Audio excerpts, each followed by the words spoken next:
In this video, I'll be giving you a quick introduction into f-strings in Python. So an f-string is basically a way to make string formatting easier.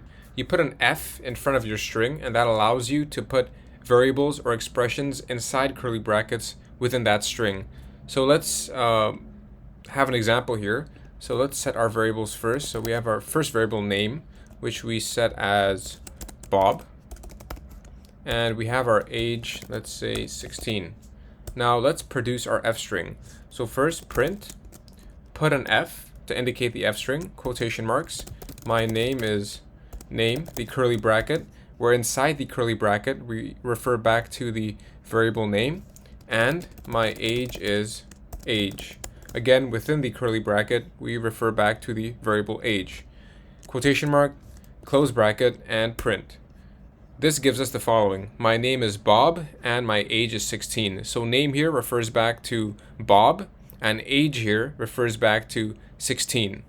If we did this without an f string, it would turn out to be the following. Print, my name is name and my age is age.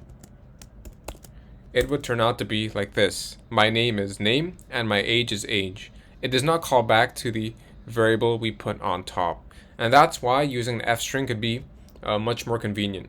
So that's it for this video. Thank you for watching.